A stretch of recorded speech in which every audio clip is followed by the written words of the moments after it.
So I'm Travis Fitz, and this is my wife, Christine. We've been married for just over 5 years, and we have 3 wonderful children. And we are excited to be able to share a bit of my story, our story, as I have struggled with same-gender attraction. Some of the greatest things that I've learned through this experience is that to never give up hope, to trust in those that you have friendships with, to have faith that Heavenly Father is there to help you through anything and everything, and then trust in the Spirit that comes to you, the truths that you're given, and to move forward, knowing that everything happens for a purpose. This started for me of really understanding what was going on after I had served an LDS mission.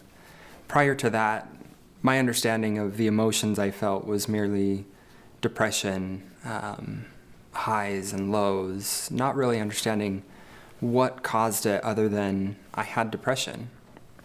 After my mission, I began to understand more of the feelings that I felt, the attractions that I had for other men that were around me. For so long, I had fought those thoughts, thinking that they're just thoughts. If I could ignore them, if I could just push them away, that it would stop, that it would go away. But as years went on, I realized that it wasn't something that was just going to go away. My understanding came to be that it was who I was. It was part of me. And in being part of me, I needed to figure out a way to handle it, to be able to trust others and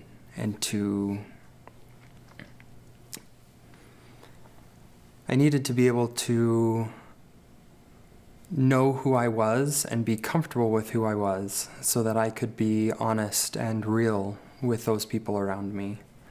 As I reflected upon the same-gender attraction and realizing that it was something that didn't just happen, but was something I had struggled with through my life, I took a step back and I looked at my life growing up. What was different in my life? What happened in those difficult stages where I experienced those highs and lows, depression and mania, that maybe was connected to what I was feeling towards other boys at that age when I was young. In elementary school, my friendships with the other boys were never solid. Every year it seemed I had new friends. Things appeared to go well. I would be able to go hang out, go to birthday parties, but I never really felt comfortable. I didn't feel like I fit in. I was just another boy in the crowd.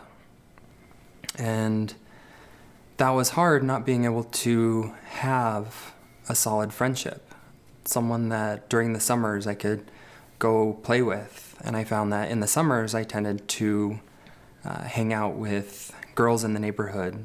I enjoyed being with them more than I did playing sports or throwing a ball, kicking a ball. It just didn't seem like I fit in very well. What I hoped for at that time was I just really hoped that I could have a friend that would last. It was something that I felt that I needed. At the end of 6th grade, I was extremely nervous about moving on to junior high. Junior high was more people to interact with. I didn't have a set class that I would be in. That was usually where I made friends with other boys because I was around them more. I could become comfortable at least being a friend. So who was going to help me through this next stage of my life?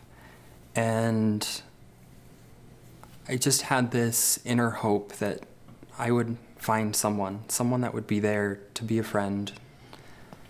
And as I look back now, I realize that I was blessed with one of the greatest friendships my friend Chris. We had known each other through elementary school. Didn't hang out often. We lived on the other side of the city from each other, so it wasn't somewhere I could just ride my bike and go hang out. But we decided that we'd be locker partners, and that's kind of how our friendship grew. We would see each other every day. We started to hang out more, and our friendship grew to something where I felt like he was an honest friend, someone that we had similar interests. We enjoyed time with each other. 7th grade passed. It was a struggle just because it was junior high. I think it's a struggle for anyone and everyone. I think the biggest struggle at that time was because I was friends with Chris, we were both similar in a sense that we didn't do the things that the other boys were doing. We weren't very interested in sports. We were, as others might term, a little more effeminate than the typical growing boy. And so we were called gay all the time. And it was a struggle. It was one of those things that mentally, as you do have those attractions for other boys and they're telling you you're gay, it's hard to fight those thoughts when others are trying to reinforce it. So, again, I felt like it was just something in my head, something I could push behind and ignore. 8th grade came along. Another junior high had split into ours. And my friend Chris had some new friends at the beginning of that year. In particular, he became really good friends with Nate. Nate and I did not get along. Our first encounter was actually a fight back behind the school that obviously didn't end in us being happy friends. But it was something that I began to have a fear as I watched Chris and Nate's friendship grow stronger. They had things in common. They would hang out, and a group of friends kind of started to form that I didn't really feel like I belonged to. I didn't feel like I was a part of it. I was scared. I was scared of losing my friend Chris, someone that I had grown attached to. I didn't want to be alone. Provided stability for you. And provided a stability in a sense that I didn't feel alone, left out like I did all through elementary school. So I held on to hope all through that year. Calling Chris, saying, "Hey, what are you doing this weekend?" And he would be invited to a party with the other friends, and I kind of invited myself. I had the courage to do everything that I could to maintain that friendship. At that time, that's when my depression set in for the first time. And it was because of that fear that I had, that I was losing someone that was changing my life. A friendship that I didn't want to lose. With that depression came its own struggles and trials. You fight with yourself every day, mentally. What's my purpose? Why do I have to face this? And the greatest blessing of having that friendship with Chris and being a part of that new group of friends was they were all very strong LDS kids, great families. On a side note, my family is a part-member family. I was baptized into the church at 8, but became inactive shortly after that. And in being inactive, I had lost the gospel in my life. I only knew so much being an 8-year-old in the gospel.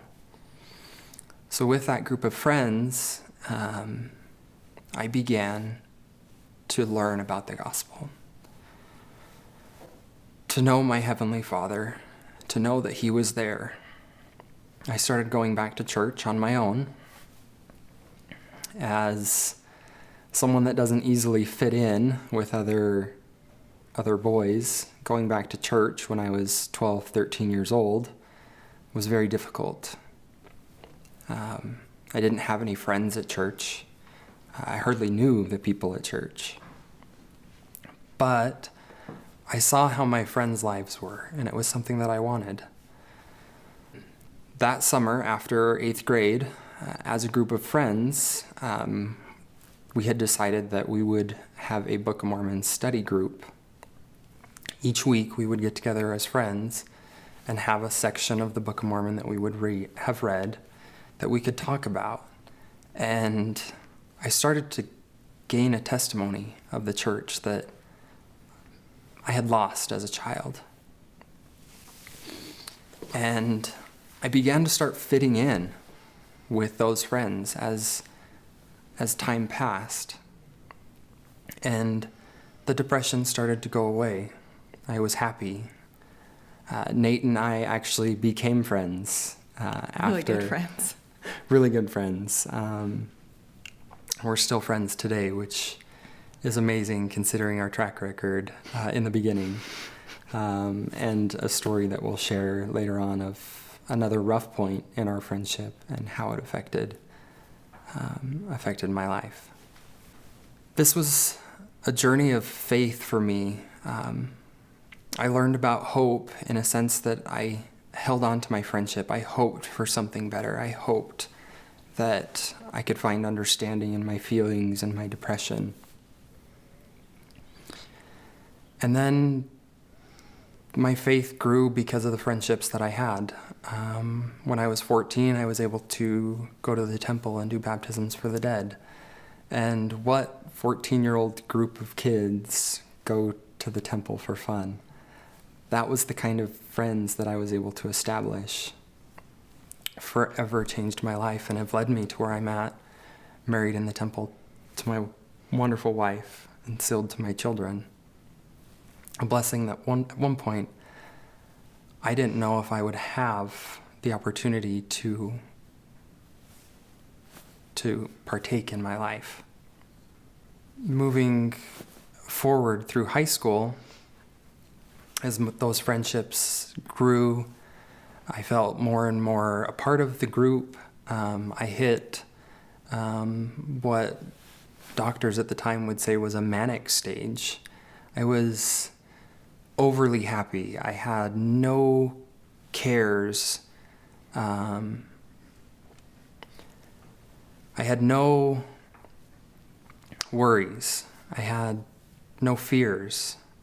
I just wanted to continue to have a great time with great friends, living the gospel. And in my senior year, I hit probably one of the lowest points in my life. In October through December of my senior year in high school, I went from really happy to suicidal. And there were several incidences in that time frame that brought me to that point. We were visiting a local high school, watching a production of one of their plays, and afterwards they had kind of a meet and greet with their cast. And so our friends, we all stayed and talked and visited with the students from the other school. And in that process, I was approached by another boy. We were having a good conversation, just talking about drama and the show that they had performed. And in concluding that conversation, he had asked me for my number. And I kind of feel now that I was naive, and I trusted people, and I felt like I was establishing a friendship. And so I gave him my number, and he ended up calling me later in the week and came to visit at our school, and nothing really felt weird to me until he showed up at our school in the middle of the school day looking for me, and that was very strange, and I didn't understand what was going on.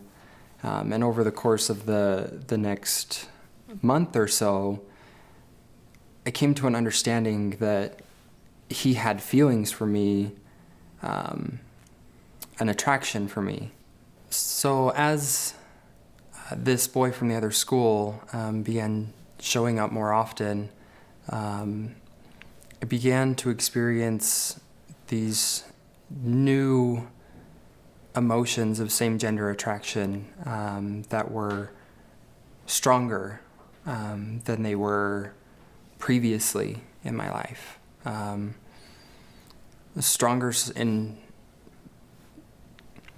They were so much stronger that it scared me. I had grown so much in the gospel over the last 3-4 years prior to that because of the friendships that I had, becoming active in the church and receiving the priesthood, that as these new and stronger emotions of same-gender attraction surfaced, I tried to hide from them. I stopped hanging out with friends as often because those thoughts of same-gender attraction were on my mind more frequently. I withdrew from my friendships, my relationship with others. My girlfriend at the time, I put a hold on our relationship because I knew I had to deal with something inside me that I didn't fully understand. And so I kind of put myself in a position where I was alone. At that same time, my friendship with Nate, which had grown into what I would consider best friends, his life was changing. He wasn't as nice. And it's something that we look back at now and we kind of laugh about because he was going through a phase in his life. But I felt like my friendship with him was falling apart. And so more fear set in. I had confusing emotions. I had fear of what I was thinking, fear of being alone, and fear of losing a friend. And all of that pushed me into a hole so deep that I had thoughts of ending my life. And I had to quit the drama program at school. It was something I couldn't do anymore, and which further it pushed me to further distance myself from my friends as I had to quit the drama program that I was in at the time. And I didn't know who to turn to.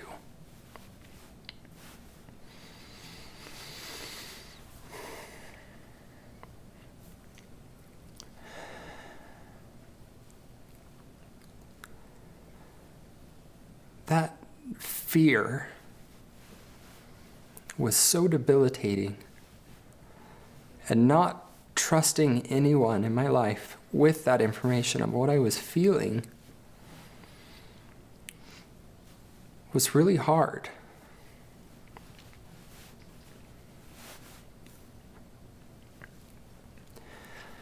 I remember leaving a performance that my friends had done for drama by myself, late at night. It was raining outside, and I was alone in my car, trying to figure out these emotions. And I cried the whole way home, not knowing what I could do, only hoping that there would be something to change, to help me out of this hole.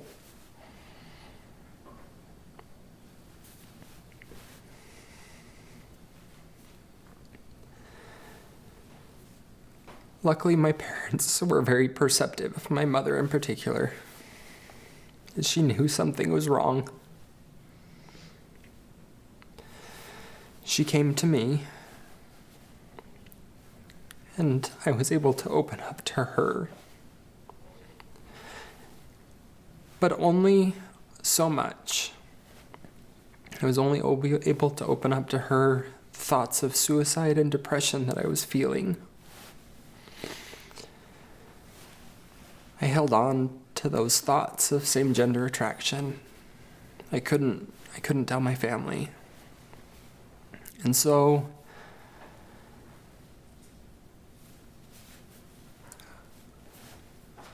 by letting someone know that I was struggling, it was a start. It was a start to moving in the right direction, to overcoming the fears, the depression that I had. So January moved in, and I was beginning to feel better. I was hanging out with my friends more often, trying not to keep myself distanced. It was at that point also that Nate had made a decision in his life to change the direction he was going. And that change, that personal decision he made, began to strengthen our relationship again. He was someone I could get along with, someone I could hang out with, and be a friend. So as our friendship began to get better, and as I began to get back into being a part of the group and having fun, by February I felt great again. The depression was behind me, while the fear and the thoughts of same-gender attraction still resided in me. But that need to suppress them came back to me, that I just needed to forget about it, to not focus on it, to just pretend it wasn't there. To move forward. And the year ended great. We had a fun graduation. Summer was great. But there was this thought in my head that lingered. Could I serve a mission? I have these same-gender attractions, but how could I serve a mission surrounded by boys my age and have these thoughts and still feel the Spirit and teach the gospel with others? I didn't know if I would serve a mission. It wasn't something I had given thought to previously, but as my friends were preparing to leave on missions, fear began to set in again. What could I do if all of my friends left on missions and I stayed home? What would happen?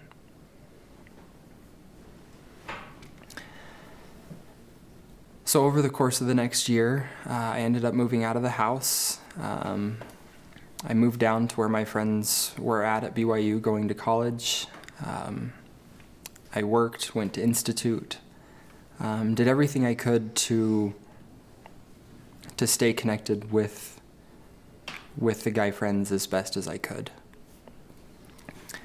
And in the process of being around the BYU culture of LDS faith, and around my friends that were preparing for a mission, in prayer, I asked Heavenly Father if I should serve a mission. And I felt overwhelmingly that I should. That a mission is something I needed to prepare for and go on. So I did. I went to mission prep. I continued to read my scriptures, to build my faith, and trust in the Lord that He knew where I needed to be. My family was very positive and receptive to me deciding to go on a mission. And I watched each of my friends leave on their missions. I was the last one to leave.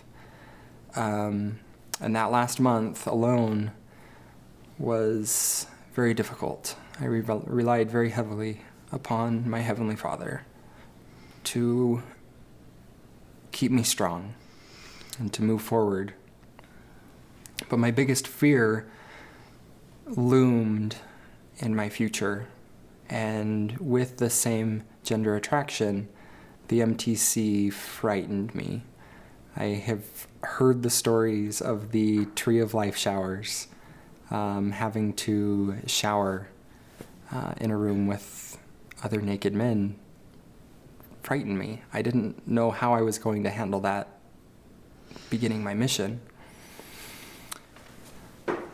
But I continued forward, trusting in the Lord that I would be blessed to be able to handle whatever experience came my way. And I was blessed to be put into a newly remodeled area of the MTC with individual stalls, fear averted. Heavenly Father knew that I would have anxieties or problems facing a particular trial such as that. And so I feel very blessed that He helped me through that experience. As I continued into the mission, I felt like Heavenly Father lifted a burden from my shoulders, that those feelings of same-gender attraction was something that I didn't think about. I focused on going out and working hard and being a missionary for the Lord, feeling the Spirit, following the Spirit, learning from the Spirit, so that I could find the people that Heavenly Father had prepared to receive the gospel. That was my mission, to serve the Lord. But Heavenly Father had something different planned for me that I had no idea would happen and was not prepared for. My emotions got the best of me about 9 months into my mission. The stress of the missionary life, of trying to do your best, working hard, following the schedule, being out of the house and teaching the gospel. I started to sink back into depression. With that stress, coupled with stress from home, my mother was going through chemotherapy at the time. I had so many depressing thoughts that I began to sink to a place that I recognized, and I got scared. I talked to my mission president. He transferred me to the mission office where I could be closer to him, where he could keep in touch with me on a day-to-day basis. I spent about 4 months in the mission office. Things continued to get difficult. Part of what became difficult for me was in the mission office, there were often 2 or 3 sets of missionaries. And my companion was very social. He was able to get along with the other missionaries very well. While I was sinking into depression, I secluded myself. I began to put myself in that situation of being alone. And I wanted to fit in. I wanted to be interacting with the other missionaries, but it was uncomfortable. And as the depression sank deeper, those thoughts of same-gender attraction began to resurface. And that's when things kind of got out of control for me. Anxiety got the best of me, and my mission president suggested that it was maybe better for me to return home, to work through the emotions that I was having, and to then return back to the mission. I immediately told him no. I told him that I was here to serve a mission, and this is what I was supposed to do. And he accepted my response, but told me that I needed to think about it at least. And that's what I did. As the next week went by, things got even worse. I asked for permission to attend the temple. And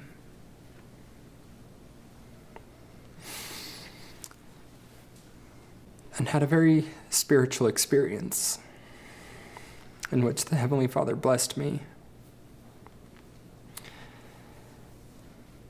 I knew that I needed to return home, despite my own feelings, and despite what I wanted. Heavenly Father wanted me to go home.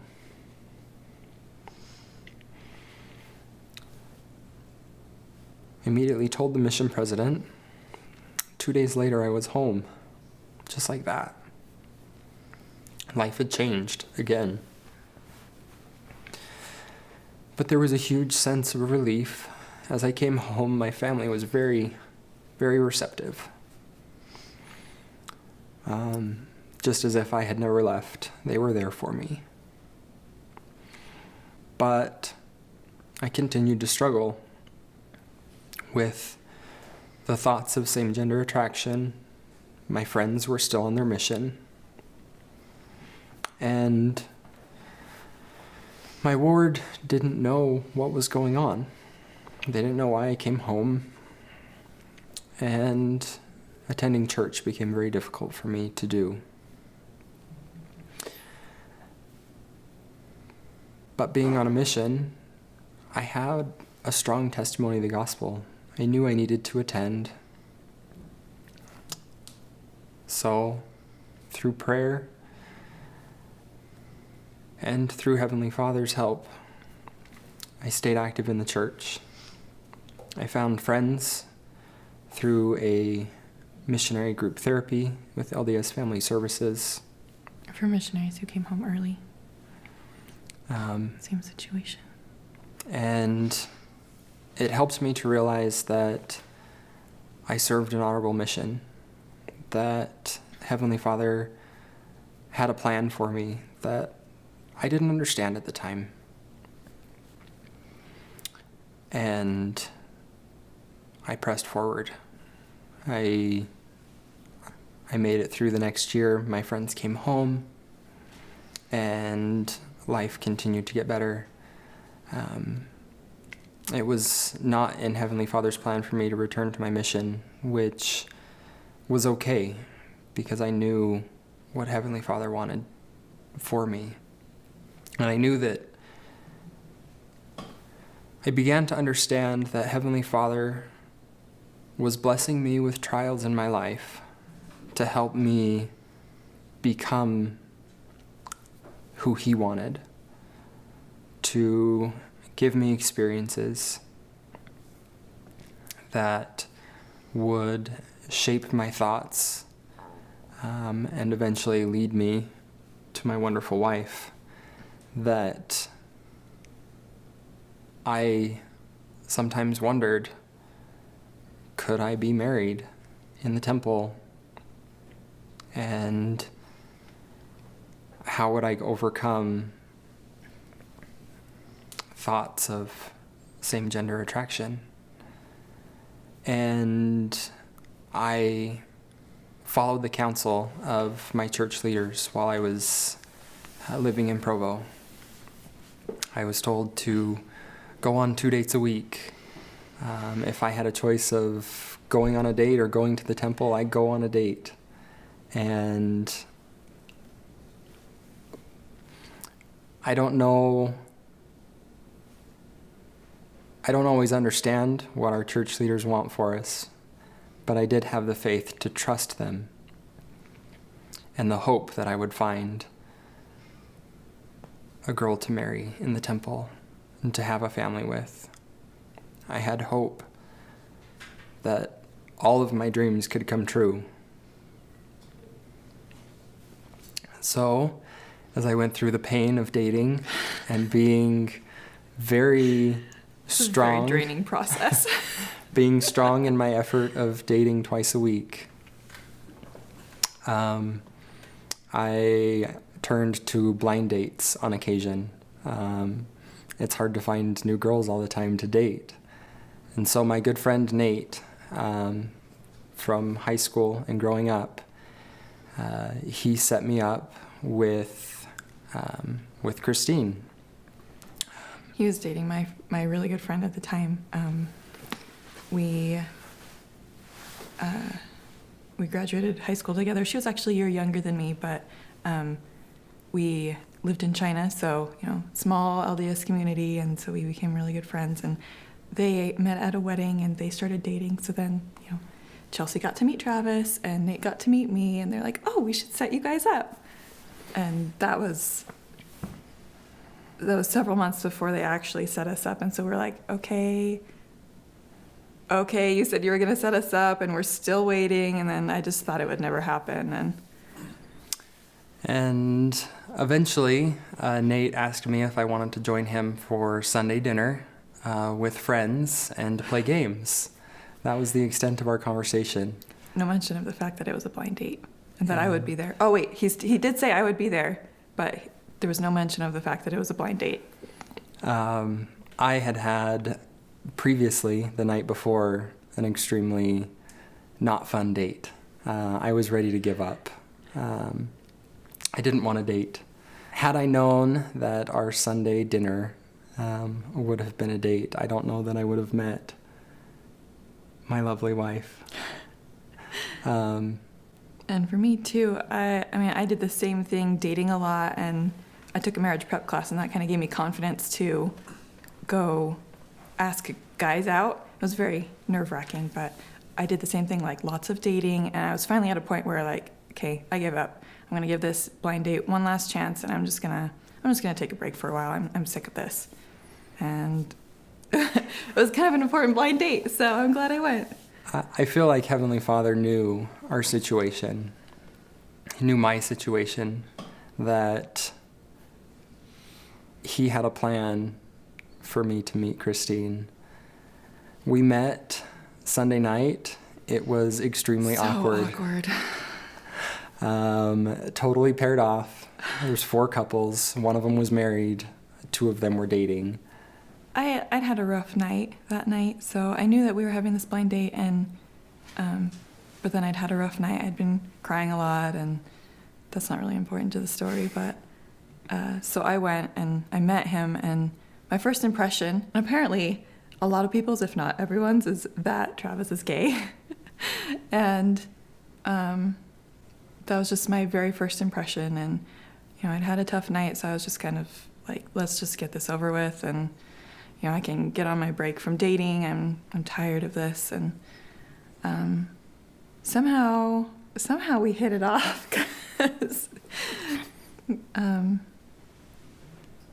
and I guess I just dismissed those thoughts, like, oh well, if he's interested in me and he's asking for my number and he wants to date me, then maybe he must not be gay.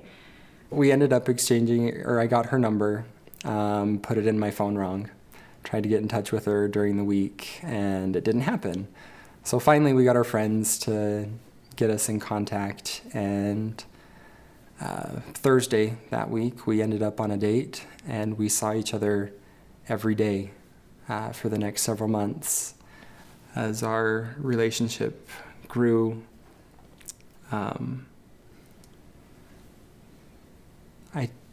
I knew through the Spirit and the blessings of the Heavenly Father that Christine would be my wife. What a relief. My dreams were coming true. And so we were married by summer, the end of summer, and began starting a family. And he knew long before I did that he wanted to get married. And I guess I always knew in my heart that he was the one I was going to marry, but it took me a long time to realize it.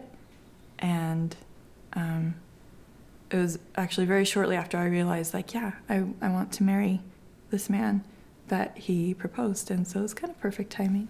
I felt like I felt ready. I felt that, yes, this was who I wanted to spend eternity with. And actually, while we were engaged, there's a incident. Where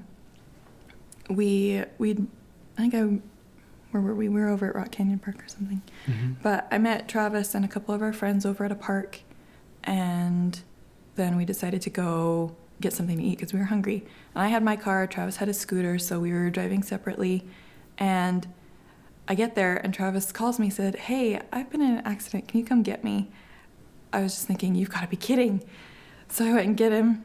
I parked across the street and walked over, and all I see is blood just pouring out of his head. He had a head wound, and heads bleed a lot. And as I was walking across the crosswalk, it was that moment where I realized how important it was for us to get to the temple, and that no matter how much I loved him, how much we loved each other, we wouldn't have a chance to be together forever unless we got to the temple. And that's when I realized that was my big moment. Like, I really want this. I love you so much, and I want to be with you forever. I want it to be us. And yeah. So, now we're married, and marriage has been wonderful. We get along extremely well. People would always tell us the first year of marriage is the hardest. And for us, that was not true. Not true. And I'm wondering if any year of marriage is really hard. And part of that is how open we are with each other and our communication. About 3.5 years into our marriage, the same gender attraction that I had was starting to itch within me. And what I mean by itch is it's something that I had kept secret, that I had not been 100% honest with my wife, that I was holding back from our relationship. And I got really nervous. I have 2 children, an amazing wife, and I have no idea how she would take information like me having an attraction to other men. I didn't grow up having a lot of exposure to people who had same-sex attraction, and so I didn't really have any experience with it. My first exposure to same-sex attraction and how it would change the way I thought about it and what I believed about it, I read Ty Mansfield's story in the LDS Living magazine. And I just remember looking at the headline and being like, what? Is that even possible? And then reading the story, because I knew of people who had same-sex attraction, but I didn't personally know someone. I wasn't really good friends with someone who experienced that. And it seemed the inevitable conclusion was, I'm going to leave the church and I'm going to go live the gay lifestyle. Like, that was it. That was the end. And so to hear this alternate story and that something different was possible, it blew my mind. And it was very, very interesting and opened me up to that possibility. And then shortly after that, I came across the Club Unicorn post by Josh Weed that had gone viral on Facebook, and I read it, and same thing, like a different story was told. There was a different ending that could happen here. Both of those stories really challenged me to look at what I believed and what I thought about same-sex attraction and people who struggled with it. This was happening at the same time where I was trying to figure out how I would tell her about my same-gender attraction. and she told me about the articles that she had read. She had me It's read like, hey, them. look at this. And Have you seen this? it just kept pushing that conversation closer and closer.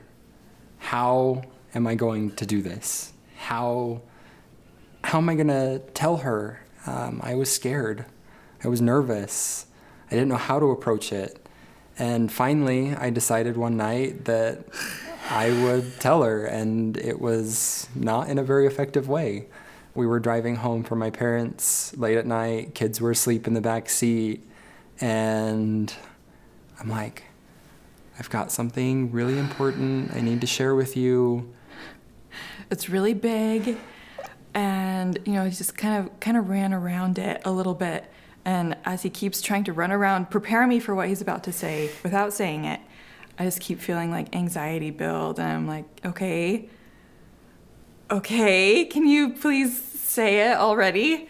And then I would try to start saying it and totally just build it up more and not say it. And then one thing he said, as he was running around trying to prepare me for this, he said, I will always love you.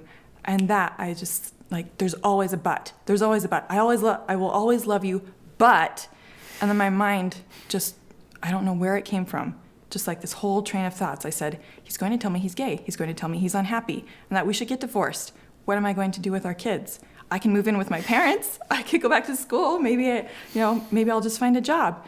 And I don't know where that came from. I am wondering, though, whether it was a tender mercy from Heavenly Father, because when he finally came out and said, I have same-sex attraction, I just remember feeling, is that it? You're not going to tell me that you're unhappy. You're not going to tell me that you don't want to be married anymore, that you don't want this. That's it. We're not over. And so at that point, I was crying because I was so anxious, and then I was crying because I was so relieved that,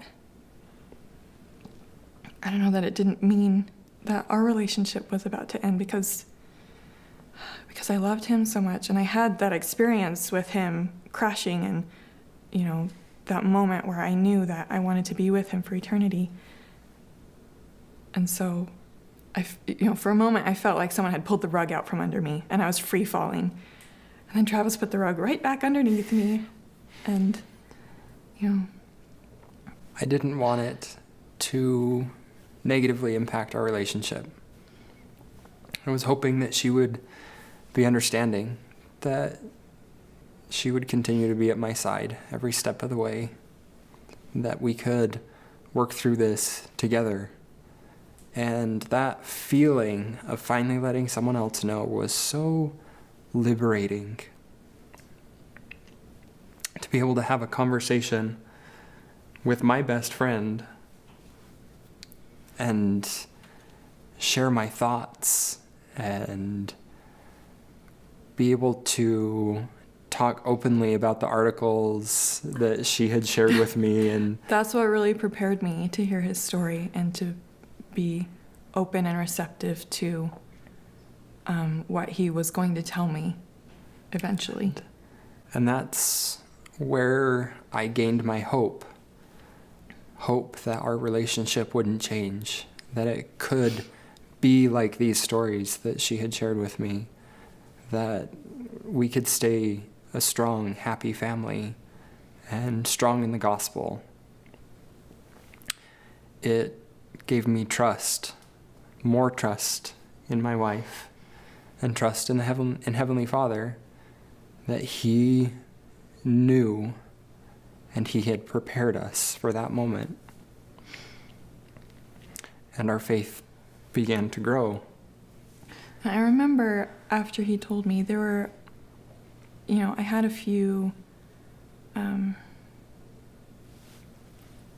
concerns at first, just, telling me that he had same-sex attraction, and, I thought, well, what if he wakes up and, he wants me now, but what if one day he wakes up and he doesn't? And I realized that for me, that was kind of a silly question, because up to that point, I had no reason to think, and he could wake up any day and decide that to leave me for another woman. I mean, so it doesn't. No, I couldn't. Yes, I realize that. That's the point of the story, is that he'd never given me any hint that he was anything but 100% committed to me, to our family, and that he loved me. And so when I had that thought, I completely dismissed it. Like, no, that's not Travis. That's not who he is. He loves me. He's committed to me. We're going to make this work. I remember another thought that I'd had is being like, I'm not sure that I know who you are anymore with, you told me this. I didn't know it was part of you. And then life just carried on. And again, I thought, oh, well, of course I know who you are. You've shown me who you are through 3.5 years of marriage and our dating and engagement. And I know who you are. And I've loved you, all of you. And this has been part of you.